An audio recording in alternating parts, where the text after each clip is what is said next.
So we will be talking about our eBird Explorers Curricula through the 6th through 12th grade bands today. So thank you for joining us for this eBird expedition. Most of us are probably familiar with some online platforms these days, but just in case, I want to go through a couple things about Zoom with you. When I went full screen, it probably went full screen for you. I am going to recommend that you exit full screen either by hitting the escape button or using the options at the top of of your Zoom screen.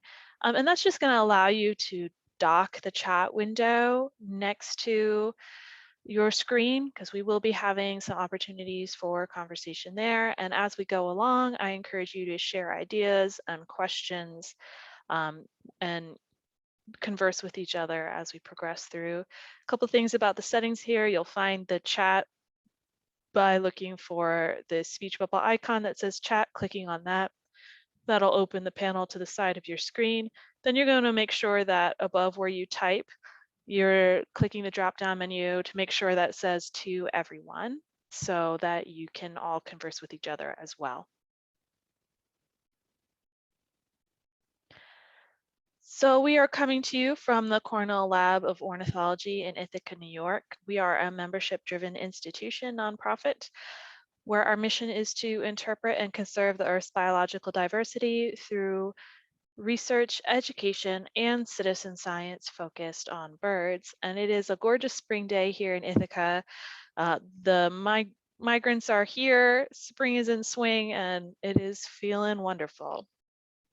My name is Kelly Schaefer, and I'm our outreach coordinator. I'm joined by Susan Licker, our education specialist, who will be fielding questions and sharing links in the chat window. And our mission on the K-12 education team is to create innovative resources and deliver transformative trainings that empower educators to build young people's science skills through nature, citizen science, and inquiry. We approach this mission through kind of two ways. We create resources all the way from simple free downloadable activities to full science unit kits, as well as doing training, which can be both online and in person. And we are really excited to get back to in-person training this summer. And we follow sort of this pathway where all of our resources fall somewhere along with these pillars of nature connection, citizen science, and inquiry. And they kind of can feed each other into each other and lead down a path of more and deeper authentic science engagement. And so we're going to be talking today a lot about citizen science, that center pillar here. And really what our goal is to kind of broaden folks' conception of who a scientist is. So if you were asked a kid to draw a scientist, a lot of times you're going to get something like this, a guy in a white lab coat with beakers and equations. Sometimes there's crazy Einstein hair. This gentleman has a really excellent mustache. Um, and this is a scientist, right? But this is a pretty narrow conception of what a scientist is and who can be a scientist. So we want to help people see scientists in a new light. We want them to recognize that folks who are outside studying our world, asking and answering questions in nature are scientists as well, all the way to seeing themselves as scientists, collecting data, participating in citizen science, doing all the things that scientists do. To that end, today we are going to be discussing our eBird Explorers Curricula Suite.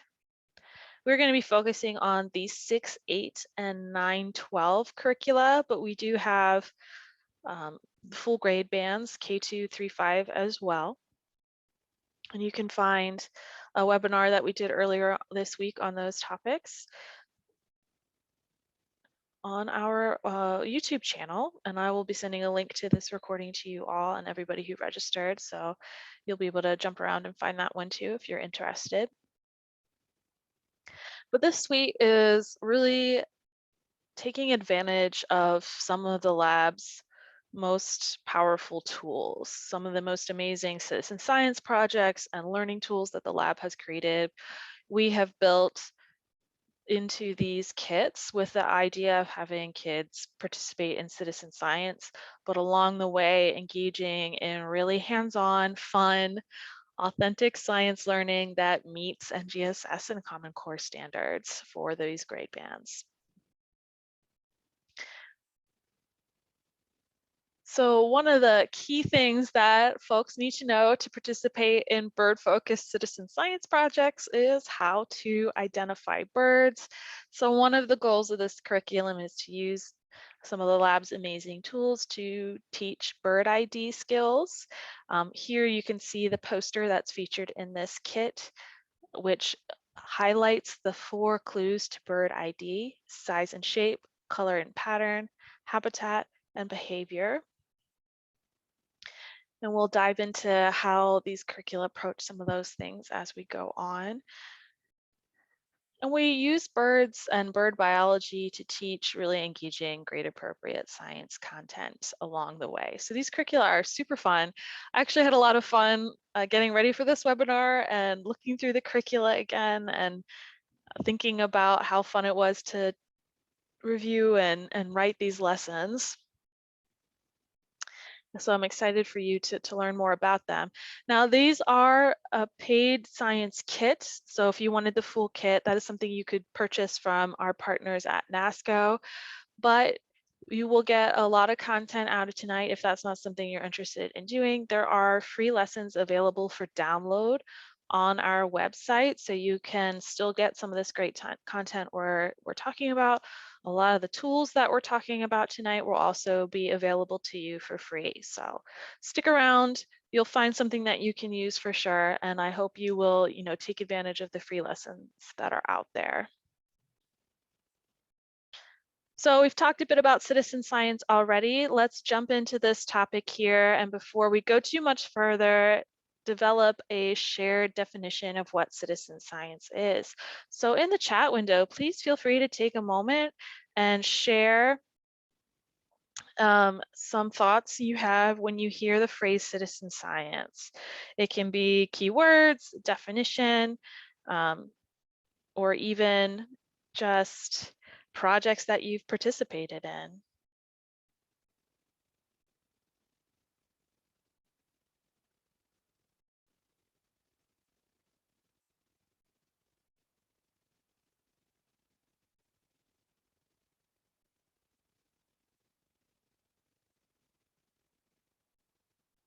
Jody's saying that the word community comes to mind. Kathleen's providing the definition of people helping with research and discovery. Love that.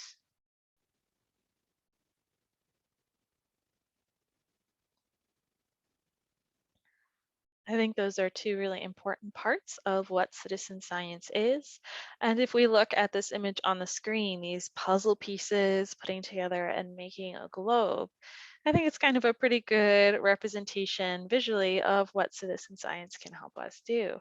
So citizen science really is regular folks like you and me who might not be professional scientists, and the students that we work with going out, collecting data, and submitting our observations to databases that scientists use to answer real world questions. So we really like to think of this at the lab as a partnership in which volunteers from the public partner with professional scientists to help answer real world questions. And the benefit of participating in citizen science as an educator is that this idea can be really motivating for kids, right? They know that the data that they're collecting matters, that scientists are really using it and answering conservation questions. And I think that's really important for this age group, the 6 through 12. It answers the essential question of why are we doing this? So the Cornell Lab of Ornithology has several citizen science projects, and they all follow similar protocols. Going outside, identifying and observing birds, collecting the data from those observations, entering that data online, and then retrieving and viewing that data. And that's something that's pretty special about the lab citizen science projects. and a lot of other citizen science projects out there do this as well, but you have access to the data that you help collect. And we are going to be focusing on eBird, which is one of the lab's 5 citizen science projects. And anytime I talk about this subject, I have to share this image because I love it so much. The first thing you might think when you look at this image is that you are looking at a picture of the Earth at night from space, like light pollution or something like that. But this is actually submissions to the eBird database. So every point of light you see on this map is a submission that was made to eBird.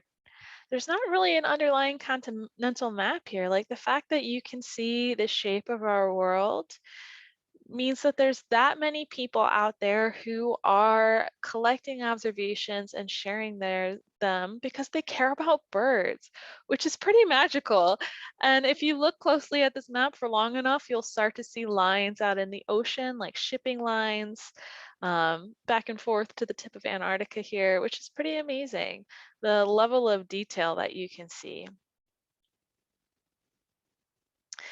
And citizen science really is people-powered science, because when we look at this picture and what it represents by the numbers, is there are more than 1 billion observations in the eBird database. There have been more than 67.2 million checklists entered by 782,000 participants, recording 10,624 species of birds, which is 98% plus of all of the species of bird in the entire world, which is wild. If you think about what it would take a scientist or a group of scientists to recreate a database like this in a lifetime, it's just not possible. This is only possible because citizen science is people-powered science. So eBird is a really great project, a good way to jump into citizen science. The motto for eBird is that every bird counts. So any bird you see anytime, anywhere, you can submit to the eBird database. And that submission will become part of our understanding of where birds are when. And that means every bird is important, even the most common bird that you see every day. We want to know about it. So the pieces and parts of a eBird checklist are kind of here on your screen. This is what you will see if you submit a checklist through the online portal. There's 2 ways to submit through eBird, this online portal and then a free app. So the first thing is knowing where did you bird. So you can find your location on a map. If you're using the app will find your location for you if you have permissions enabled. The next set of data that you need to complete an eBird checklist is the date and effort. So what day did you go out birding? And then what type of count were you doing? Were you traveling? Were you walking along a trail? Were you stationary, like looking at a bird feeder? Or were you just happening to be out in a parking lot somewhere and a bald eagle flew over and you wanted to log that? So the reason that these different types of counts are important is because that allows us to calculate effort. And so other things that we'll collect along with that are like the duration. So how long were you out there? And then how far did you travel? And that is part of that effort piece as well, which allows us to kind of standardize these sightings behind the scenes and sort of average out the amount of effort that people are putting in. So these are important to the calculations that happen behind the scenes when we are looking at these data for some of the incredible models that we will look at later. And then it's as simple as entering what you saw or what you heard. For birds, you can positively identify them by many of the sounds that they make. So if you are birding by ear, that counts as well. And then you submit those sightings and that's your checklist right there. The app is really handy if you want to dive into eBird and you have access to smart technology, it's going to take care of a couple of those important effort pieces for you. It knows the date, it knows where you are, it knows the time that you spend on your count. And if you enable it, it will actually record the track that you took, which allows scientists to have more complete data about where you were. That track is always private, never public.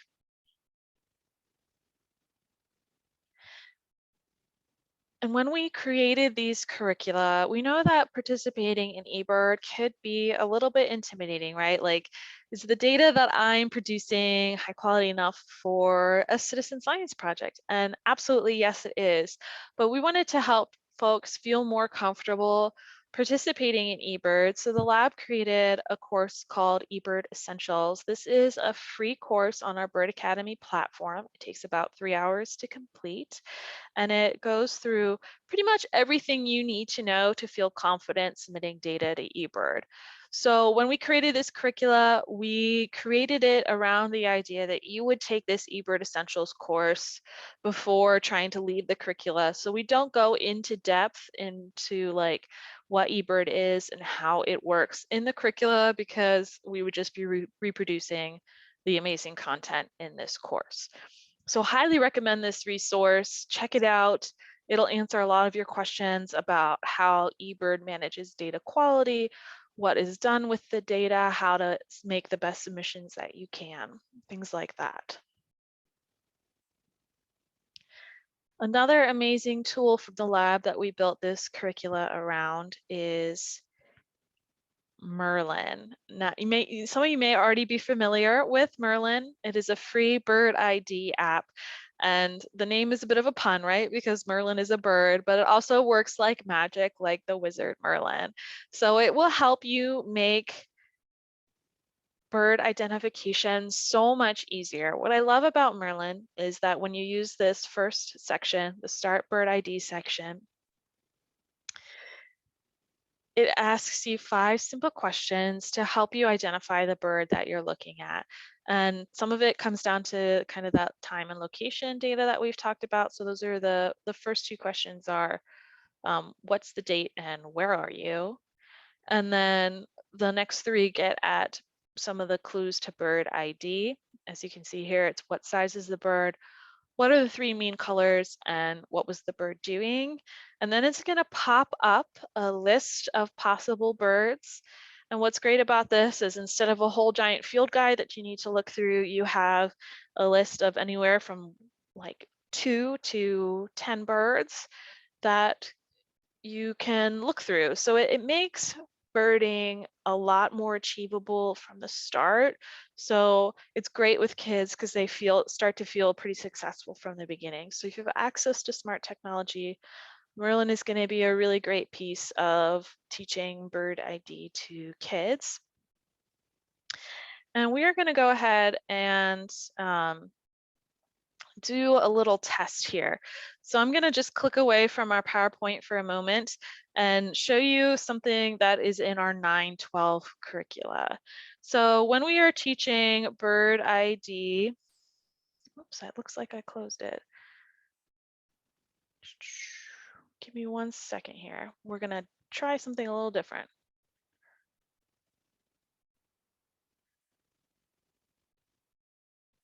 All right, so hopefully you can see these 3 birds in the PowerPoint slide, and I'm going to pop up our allaboutbirds.org website. So I'm going to ask Susan, can you please share a link to All About Birds in the chat window? And if you have the capability, I'd love for you to follow along and open up that link and go to All About Birds if you can kind of split screen view here. And the first thing that we'll do when we're here in the All About Birds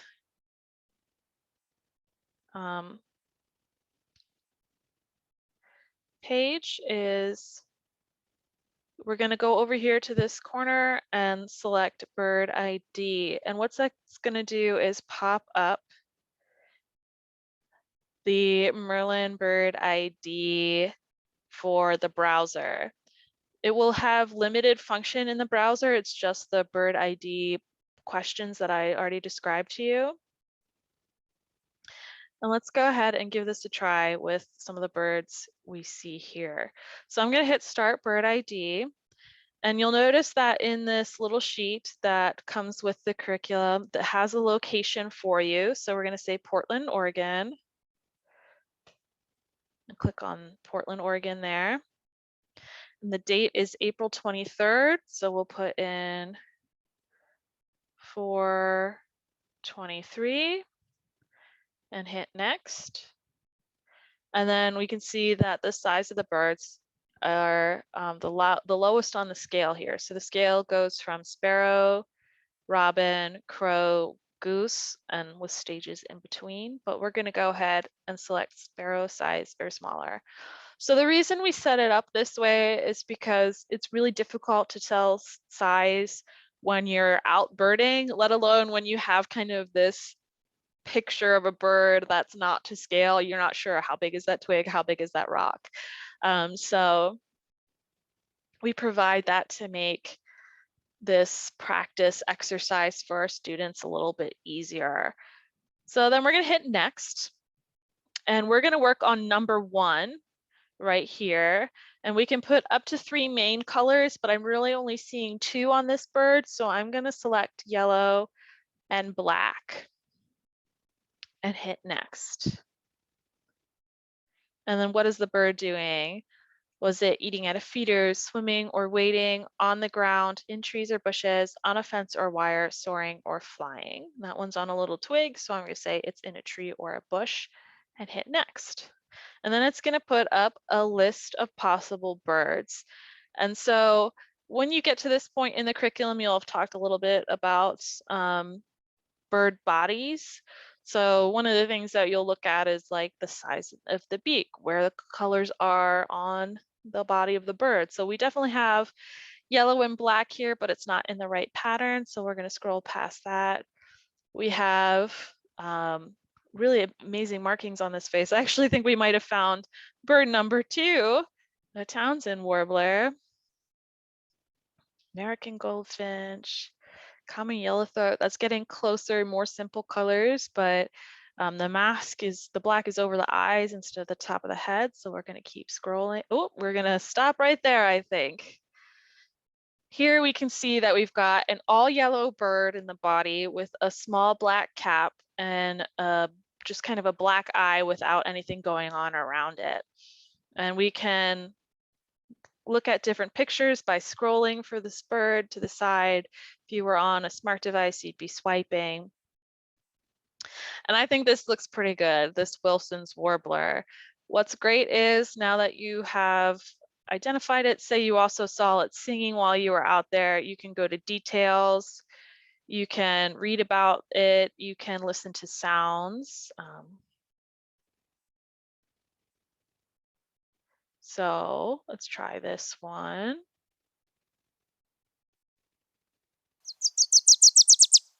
Yeah, sounds like a warbler. But you could compare that to what you're hearing. And then you can also just double check the range map and be like, yeah, that makes sense for where we are. So that is some of the amazing ways that you can use Merlin to identify birds. The app has more features. You can use it as kind of a field guide by using the Explore Birds button. You can kind of do this amazing photo ID. If you're able to get a picture, there's computer visioning. And then there's now a sound ID function, which is essentially Shazam for birds. So definitely check out the Merlin Bird ID app. But now you've got a little experience using Merlin to identify birds using the ID bird option.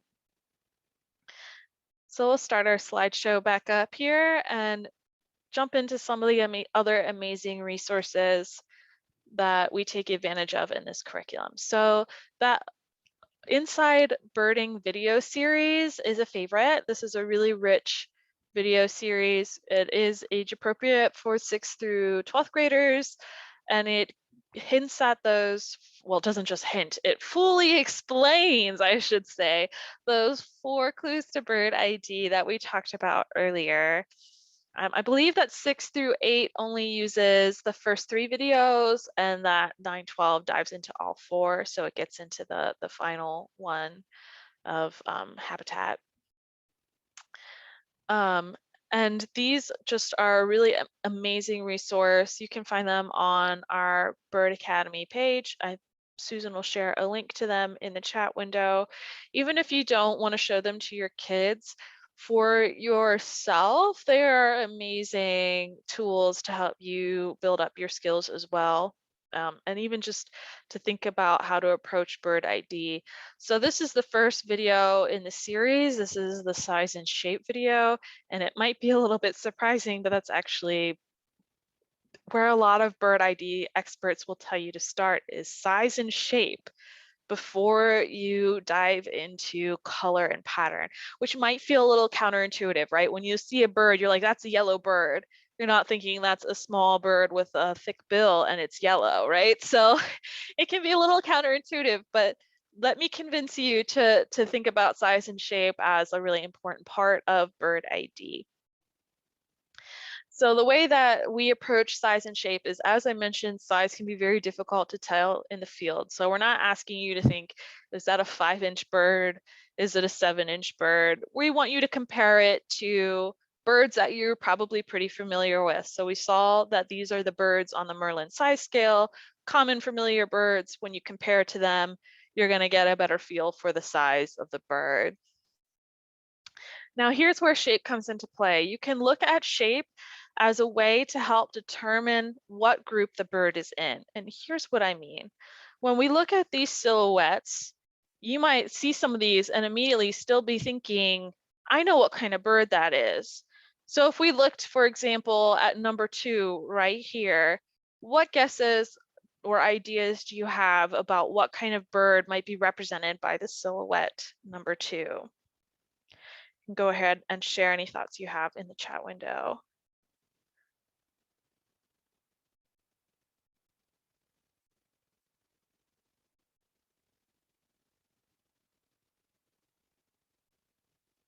An owl, for sure. So even without information like color or excuse me, size to scale, you'll be able to get at what group this bird is in just by looking at the shape. So you might recognize 4 as a duck, 5 as a goose, 3 as a hawk or a bird of prey. And the reason that this is an important step is because when you are looking up a bird, it's a lot easier to look up a duck that's brown than a brown bird and have to look at all of the brown options, right? So if you can place it to category, that's going to allow you to narrow the field and figure out what you're looking at. And sometimes you don't get a good long look at birds. They're rather flighty, shall we say. So getting that size and shape information can be really important. And then when you add in the context of habitat, it can get even more useful. So now we can see that we've got some water down here and there's this bird right here and it looks like a duck. We've got a long-legged, long-necked bird on the shore of a pond. That's a heron. And then you can even get more specific, like looking at this bird here with a small head and ice cream cone shaped body. That's a mourning dove. So these clues can be really, really useful. And thinking about birds in terms of their size and shape can help you notice really important features like the long pointy tail, the tiny head, the small beak, that are going to become really important parts of identifying the bird later. So one of the other ways we encourage kids to get more comfortable with bird ID is by having a focus bird. And this is something we do in both the 6-8 and the 9-12 curricula. The idea being that each student becomes an expert in one bird. So they get to know it really well. And that way, when you're out birding with your class, you've got 25 experts on a species each. So it makes it a little easier to, as a class, know a wide range of species.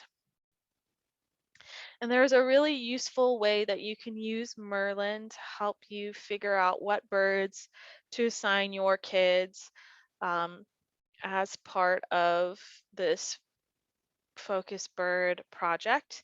And we do go through this in the curricula step by step, but what you're going to do is start by going to the Explore Birds function on the opening screen of Merlin. Once you're there, you're going to see a screen that has just kind of like a long list of birds. And then you're going to click on the hamburger menu or the slider menu up in the upper right hand corner. And when you open that, it's going to show you this little window here. And it's going to have you sort by. So it looks a little different on Android. It'll say sort by and it'll be a little drop down. And usually it'll say bird pack. So that'll be just whatever birds you've downloaded, whether that be all the US or a lot of folks just choose to do their region. And then you would switch it to likely birds, change it to the location of where you are or where you're going to be teaching your unit. You can change it to the date that it is now, or if you're planning for a unit in a couple months, you can change it to that month and then select most likely. And it's going to come up with a list of most likely birds for your area. And that is going to allow you to choose like the top 10, top 25, whatever you want to assign your kids for their focus bird. And then each kid will make a drawing of their bird, write the name of their species. For the older kids, we like to have them think of it as a scientific drawing. So they're trying to think about field marks. They're trying to think about size and shape. They might be writing down some cool life history facts, and then listening to the sounds of their birds as well. And then by the end, you've got this awesome little classroom field guide of all the birds that you know well together.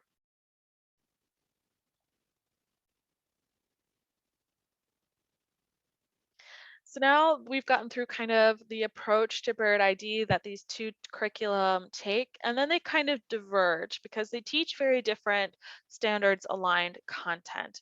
So now I want to dive into a little bit of the 6th through 8 curriculum, which is eBird Explorers, Biodiversity, Detectives. And you can see on the right hand here the lessons that are included in here. So you have bird basics, identifying birds by size and shape, amazing bird diversity, which is also where we get into the color pattern portion of bird ID, exploring adaptations, introducing eBird, and birds throughout the seasons. So bird ID happens in kind of lessons 1 through 3, along with other standards-based content. And then you start like going out and building your observation skills by doing different kinds of walks in these lessons. And then in lesson 5, you start to, actually submit to eBird. So one of the amazing things that these curricula do really well is getting to use really cool interactives and supplemental materials from the lab's website. And one of them is the Wall of Birds. And this is a really amazing mural that's in person at the lab, but that you can also explore virtually. So let me just pop it open real quick because it is worth a look. And this is a really fun way for your kids to start to get an idea of just how diverse the birds out in the world are. So in this mural, there's a representative of every family of birds, every living family of birds. So you can get an idea for just the nuts biodiversity. So you've got something like this amazing saddle-billed stork, long legs, big bird. These are all to scale. And then this tiny little brown-throated wattle eye. And so if you click on the bird, it'll zoom into it. You'll get a little description about it. If we have a sound, the sound will be there.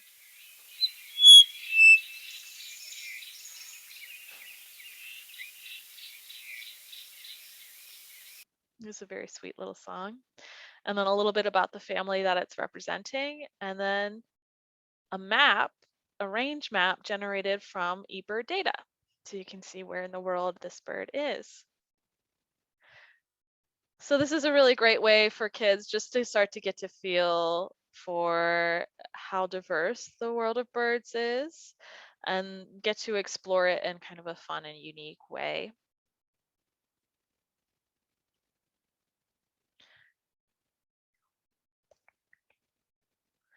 The zoom bar is blocking my ability to switch tabs. All right, there we go.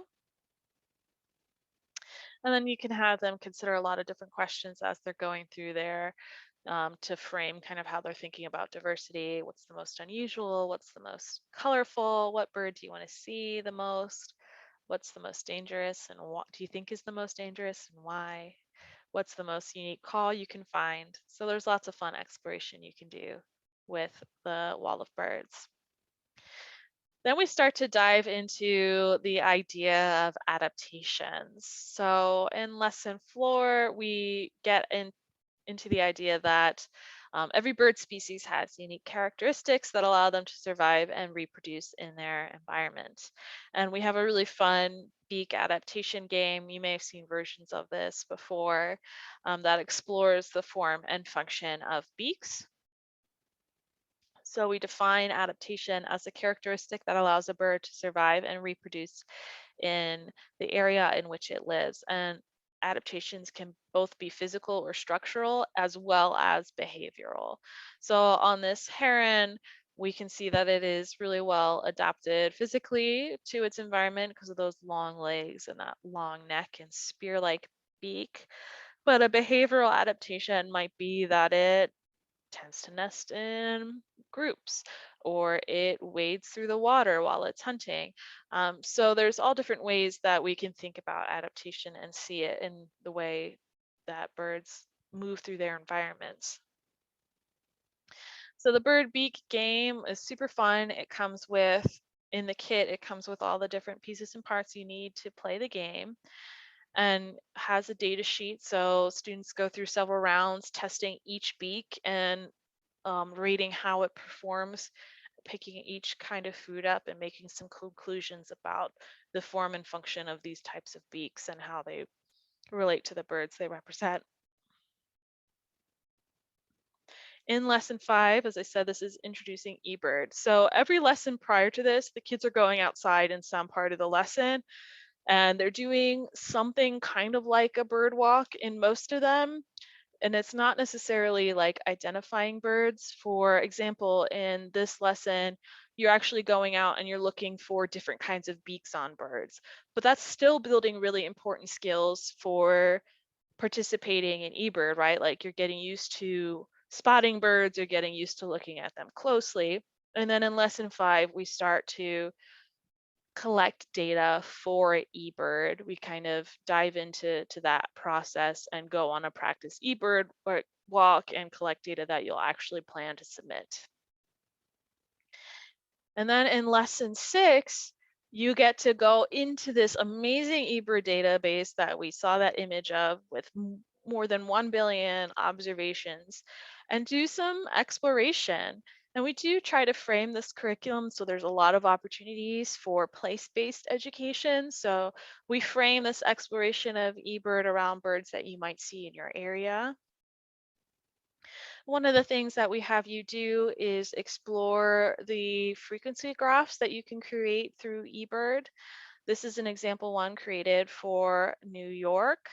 And you can see the birds that are represented here and the frame color matches their line on the graph. And so we kind of frame this through the eBird database through the lens of migration. And so when we look at this map here, this graph here, we are seeing frequency of observation on the y-axis, and on the x-axis, we are seeing dates starting January 1 and ending December 31. And in the middle here, we're seeing, June and July. So just to frame where we're looking at here.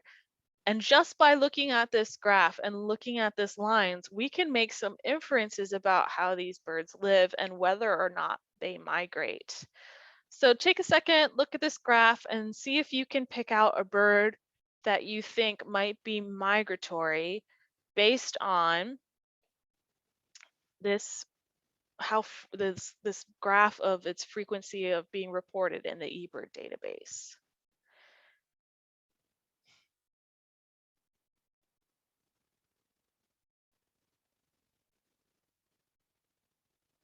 So if we're looking at, for example, this blue line, which is the mourning dove, we see that it is reported somewhere in the range of 25 to 45% of the time throughout the year. So we know that's present year round. So this is going to be a non-migratory species. And then we can see the same pattern for the green line, which is the northern mockingbird, and the pink line, which is the bald eagle. And in the chat window, I see some folks have picked out our two migratory representatives, the yellow warbler, which is not the yellow line, it's the purple line, and the red-winged blackbird, which is that kind of orangey yellow line. And how do we know that? Well, we can look at this frequency of report, for example, on this yellow warbler graph, not reported at all until April. Then we've got a big spike starting in May, and then not reported at all after, mid-October. So we can infer from this that this is a migratory bird that's only around in the summer. So it's cool to start to see how the biology of the bird is reflected in the data. eBird data also creates these incredible maps, which can be used, or excuse me, these are models. So these models are made from eBird database and extrapolated out in a supercomputer combined with land cover data, land use data, satellite imagery to make what are called abundance models. And so here we're looking at the abundance of a mystery species throughout the year. We can see that the lighter color represents about 0.23 species, and then the darkest purple we get represents 325.8 species, or excuse me, not species, individuals. So that's a pretty hefty abundance there. So this must be a pretty interesting bird. So if I was looking at this with students, run it through it a couple times, talk about, we're looking at abundance over a period of time, talk about that scale we're looking at, and ask, what can you infer or what can you guess about this bird just by looking at this map?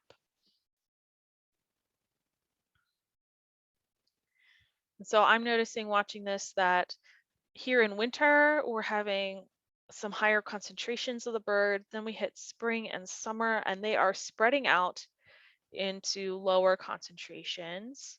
And then again, come winter, we're getting into those higher concentration areas. So that's a good clue for what this bird is. It's an interesting pattern of movement. It's not like a super north-south movement like we typically think of as migration.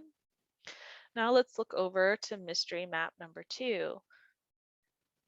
You'll notice that this is a pretty different pattern of movement. So we are in August, September now, and then we're seeing all these birds leaving and going down south into the winter.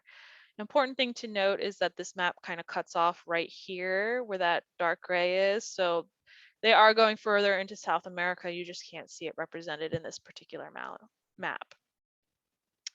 And then here we are in spring, coming back up into the US and Canada. So we can for sure infer that this is a migratory species. Very different pattern of movement from what we saw in mystery map number 1. And so this activity has our students compare these two maps, think about what might be the cause of the differences they're seeing, and even make some guesses for the species that we're observing. So those two maps are the American crow. That was the first one where we saw them get really dense in the winter. and the barn swallow, which is the migratory species that we saw on the second map. The American crow can form roosts in winter into the millions, which is kind of mind blowing. And they kind of break up their family groups. They flock up in intermingled groups and spend their winters in high concentrations. And then in the summer, they spread back out into their family groups and begin their breeding season. And they can become quite territorial at that time. So that's kind of that expanding and contracting that we saw in that first map. The thing that allows them to stay in North America throughout the year is that they're generalists. They can eat pretty much anything and will eat pretty much anything. So they're great survivalists. They're able to make it through the winter in these large groups because they are very adaptable to the food that they can eat. Whereas our friend the barn swallow is an insectivore, so it eats insects and it actually catches them on the wing. And so there's not a lot of insects around in winter, so they better head elsewhere to take advantage of abundant resources in South America. So we can see then how the movement of these birds can hint at some of their biology, or I should say perhaps that their biology is reflected in these models that we see created from eBird data. So that is some of the amazing eBird exploration and data analysis that students can dive into. There's a lot more to it as well, but I wanted to give you a taste of some of those things that happen in the 6-8 curriculum. Now I want to dive in a little bit to the 9-12 curriculum, eBird Explorers, Monitoring Our Changing World. This is a very different curricula. It's set up structurally to be quite different. Um, and it dives into a lot more depth. So it's going to hit a lot of the things that we talked about in 6-8 with the data exploration and the models, but it's going to take those things further. So here you can see that we have um, our topics and our lessons divided into investigations with a lesson in a lab. And the topics here are exploring changing habitats, identifying birds, digging deeper with bird ID, monitoring migration, population dynamics, complex impacts of climate change, think globally, act locally. So here's a little bit of a look at the structure of these investigations. So investigation 1, there's lesson 1, which you can see reflected here. Every lesson is 50 minutes. Every lab is 90 minutes. And they are related to the same overarching concept. In the lab, we do try to get kids outside. If they're not getting outside in the lab, they're getting outside in the lesson. So there's always an opportunity to be outside, incorporated into these investigations. And I wanted to share with you a little bit about kind of the depth of content that's covered in these lessons. So the first lesson, this exploring changing habitats that you can see represented here, is the free lesson for this curricula, and it dives into some pretty awesome content around human impacts and habitat. So it introduces the idea of, excuse me, it introduces the idea of birds as bioindicators. So birds in large groups can tell us about the health of our environment, and then how their populations um, are increasing or decreasing can provide us some important clues about how our different environments are doing. And so we introduce the idea of biomes and different types of habitats, some of which you can see pictured here. And we show where those habitats are across North America, challenge your students to figure out what type of major habitat or biome they are in North America, and then relate that back to birds. So these images are from the State of the Birds report. I want to say from 2016, I could be wrong. Um, and then look at how that relates to how birds are doing in these areas. So overall, we can see that 1/3 of all North American bird species need urgent conservation action. And then you can see how that breaks down across habitats. So generalists like our friend the crow, which we saw in that last model, doing pretty good. But ocean birds are having a tough time. Um, all of these bird species have some portion of species that are in urgent need of conservation action. And so this is again that idea of place-based education, getting to know what's going on in your own major habitat zone, and what might be going on in your own backyard.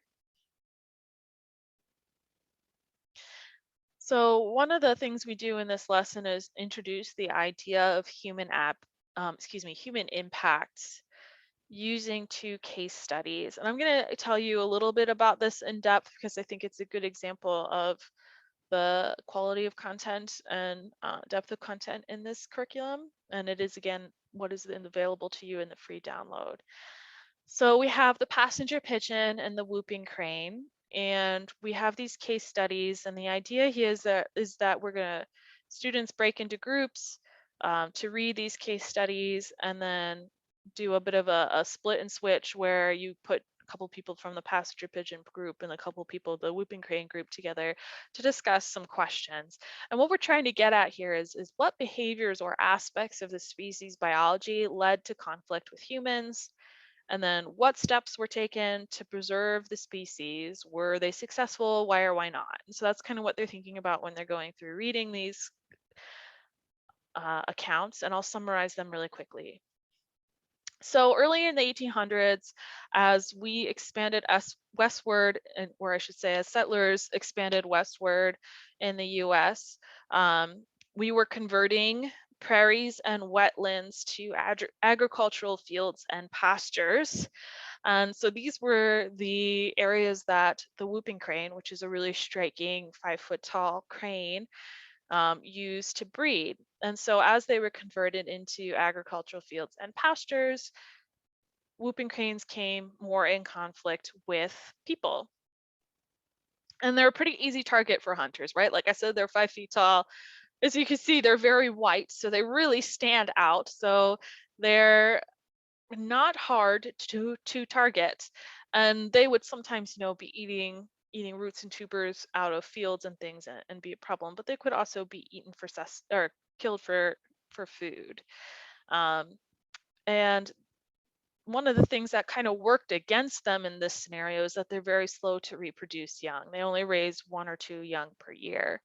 Um, they lay 2 eggs. Typically, one survives throughout. Sometimes 2 if they're lucky. So they're not able to repopulate their numbers quickly. So as time went on, we reached a point where there were only 15 or so whooping cranes left in the wild. So these birds were really on the verge of extinction, and it's only because really radical conservation action is taken is that they still exist in the wild today. So in 1973, with the advent of the Endangered Species Acts, agencies banded together and were able to work on saving the cranes. And part of that was creating a captive breeding program and working on reintroduction efforts in part of their historical range. So there's still a wild population that migrates from Wood Buffalo National Park in Canada down to Aransas Wildlife Refuge in Texas. And so that population is still wild, but they were able to start reintroducing a population into what was the eastern flyway for these birds. So think kind of Midwest Wisconsin area down to Florida. And so that involved really intensive time, effort, and money to costume rear these birds and teach them to migrate using ultralight planes. Conversely, the passenger pigeon was once the most abundant bird species in North America with 3 to 5 billion individuals. It was said that flocks of these birds could block out the sky when they flew by. And they were dependent on these large flocks for breeding because they bred colonially in eastern deciduous forests. And like the whooping crane, raised only 1 to 2 young per nest. As human settlements grew, or I should say Western and settler settlements grew, people cleared those forests to create agricultural fields, and this put the passenger pigeons in conflict with humans because one, they're losing their breeding ground, but two, these huge flocks could truly devastate some of the harvests that people were relying on. So they were aggressively hunted. People would just fire indiscriminately into these large flocks of birds. So by the 1800s, these flocks were already starting to completely fade away. It was becoming harder to find these big flocks. And there were some attempts made at captive breeding, but they were never successful. And the final pigeon, Martha, who lived in captivity, died in 1914, and the species went extinct. So you can see a lot of similarity between these two species, right? You can see that they had similarities in that they were slow to breed, that they came into conflict with colonial Americans as they expanded westward, sometimes due to habitat conflicts, sometimes due to um, resource conflicts. And humans played a really active part in each species' decline. Um, and they had different outcomes because some of the things went differently for them. Captive breeding attempts were successful for wild whooping cranes. The last wild flock in Canada was never found where they bred, so they were able to keep doing their things. Meanwhile, the passenger pigeon was not able to be bred successfully. And there's a conversation that can be had here too about, charismatic species where the whooping crane is a very striking bird, and the passenger pigeon perhaps less so. And does that affect who gets more effort put into their conservation? So there's some really great conversations that can be had around that. And so that's the goal of this curriculum. There are several lessons that do very similar things, case studies, discussions around climate change and things like that. But this first lesson really introduces the idea of human impacts. This curricula also gets really in depth with scientific topics like population dynamics, looking at carrying capacity through the lens of real scientific work. So we have a video here from Taza Shaming, who was studying the oh my gosh, the word just went out of my mind, the Clark's nutcracker, and looking at carrying capacity. So we're relating it to real scientific work through case studies. And then we have a scenario that the students look at to try and think of how it would change, just to play through these big ideas that they're learning. So that is a lot of what goes into this curriculum. And I know we're a little bit over time, and I'm sorry for the slow start tonight, everyone, but I want to throw it out to you if you have any questions. While you're typing and thinking, if questions come up, I do want to let you know that we can provide contact hour letters. So if you would like a letter of contact hour for this webinar, please send us an email at k12lab@cornell.edu and let us know you would like one, and we'll send that along to you.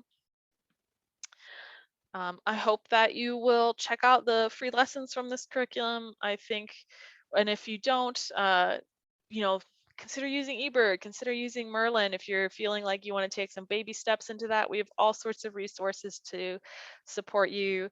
I just think that these are really, really powerful tools that can help kids feel more connected to their local habitat, more connected to birds, and experience the feeling of participating in really authentic science, because when you are a citizen scientist, you are doing science.